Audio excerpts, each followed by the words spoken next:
अस्सलामुअलैकुम प्यारे बच्चों। आज हम क्लास 7th साइंस से जो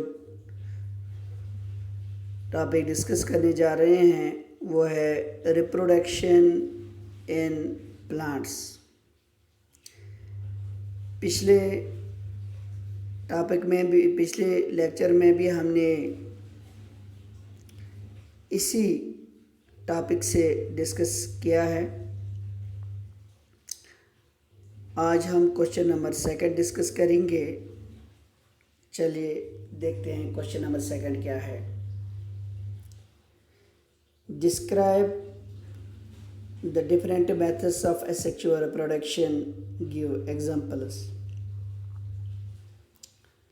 हमें एसेक्सुअल रिप्रोडक्शन के जो डिफरेंट मेथड्स हैं उनको डिस्क्राइब करना है। पहले आपको ये समझ में आना चाहिए कि हम सेक्सुअल रिप्रोडक्शन किसको कहते हैं, एसेक्सुअल रिप्रोडक्शन किससे कहते हैं। सेक्सुअल रिप्रोडक्शन वो रिप्रोडक्शन है जिसमें गैमीट्स इन्वॉल्व होते हैं, जैसे मेल गैमीट और female gamete. Male gamete male से आता है, फीमेल गैमीट फीमेल से आता है, यानी जिसमें 2 पेरेंट्स इन्वॉल्व होते हैं। लेकिन एसेक्सुअल रिप्रोडक्शन वो रिप्रोडक्शन है जिसमें कोई गैमीट इन्वॉल्व नहीं होता है। इसमें 2 पेरेंट्स इन्वॉल्व नहीं होते हैं, इसमें खाली एक पेरेंट इन्वॉल्व होता है। यहाँ पे तो हम कोई गैमीट नहीं लेते हैं, बल्कि हम कोई वेजिटेटिव पार्ट प्लांट का लेते हैं, चाहे उसका रूट हो, स्टेम हो, लीफ हो या बड हो, वो लेते हैं, उससे हम रिप्रोडक्शन करवाते हैं, प्रोपगेट करते हैं, तो उसको हम एसेक्सुअल रिप्रोडक्शन कहते हैं। चलिए हम देखते हैं पहला क्या है। यहाँ पे पहला यहाँ पे है वेजिटेटिव प्रोपगेशन। वेजिटेटिव प्रोपगेशन वो मेथड ऑफ प्रोपगेशन है जिसमें हम नए प्लांट को प्रोड्यूस करते हैं from its root, stem, leaf या बड से। हम किसी प्लांट का रूट लेते हैं जिसके रूट से ही आगे वो नया इंडिविजुअल बनता है, या किसी प्लांट का हम स्टेम लेते हैं, उसके स्टेम से आगे हम बढ़ाते हैं। किसी का हम लीफ लेते हैं, किसी का हम बड लेते हैं, तो हम उसको वेजिटेटिव प्रोपगेशन कहते हैं। हमारे सामने यहाँ पे बहुत सारे, जैसे रोज़ है हमारे सामने, रोज़ प्लांट, तो रोज़ का हम स्टेम लेते हैं। हमारे पास पोटैटो है, ये भी एक अंडरग्राउंड स्टेम है। यहाँ पे देखिए इसके आइज़ होते हैं, इसको हम काट सकते हैं। हर एक हिस्से में आई होनी चाहिए। ये एक किस्म का बड है, और इसी बड से जो ही हम इसको ज़मीन के अंदर डालते हैं तो यहाँ से रूट्स निकलनी शुरू हो जाते हैं। एडवेंटिशियस रूट्स उनको कहते हैं। ये देखिए जिंजर है, ये भी एक अंडरग्राउंड स्टेम है। तो इसी तरह से लीफ से भी हम प्लांट नया बना सकते हैं। बोगनविलिया है, एक प्लांट है, ब्रायोफाइलम है। अच्छा, बहुत सारे प्लांट्स ऐसे हैं। रूट का तो आपको पता ही है। अब है बडिंग। बडिंग में क्या होता है कि एक प्लांट होता है, उससे एक आउट ग्रोथ निकलती है जिसको हम बड कहते हैं।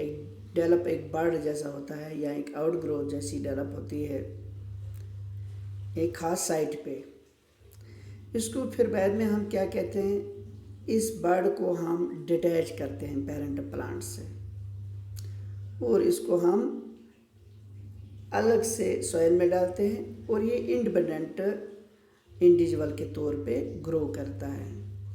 इसको हम बडिंग कहते हैं।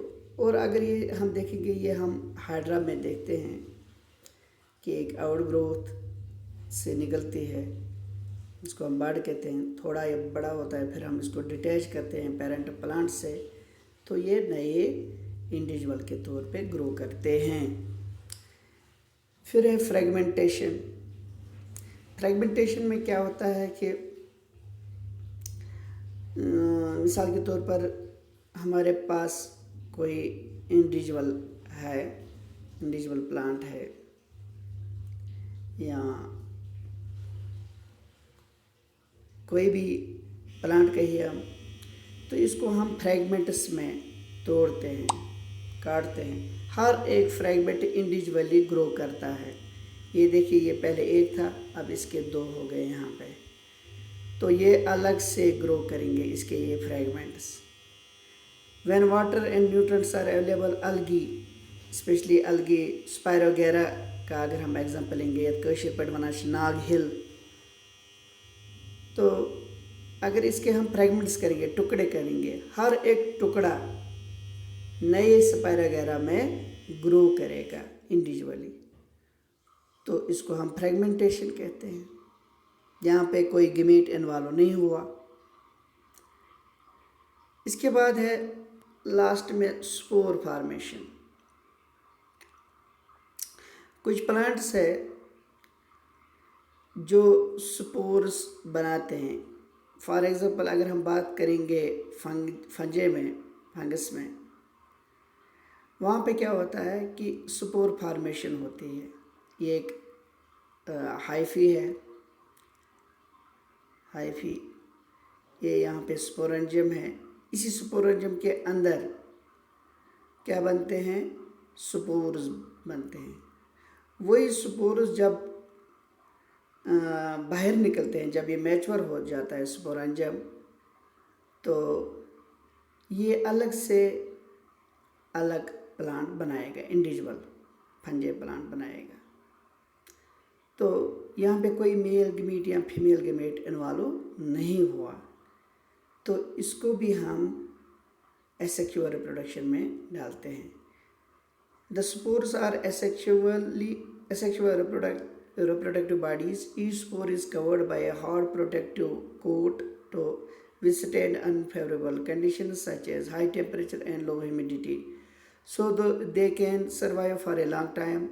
Under favorable conditions, a spore germinates and develops into a new individual. होता क्या है कि जो अनफेवरेबल कंडीशंस होती है उसके दौरान एक हार्ड कोट, प्रोटेक्टिव लेयर इसके बाहर बनती है, जो इसको बचाती है अनफेवरेबल कंडीशन, जैसे अगर ज़्यादा टेम्परेचर होगा, ह्यूमिडिटी, लो ह्यूमिडिटी होगी, तो ये इसको उस टाइम से, उस सख्त वक्त से बचाती है।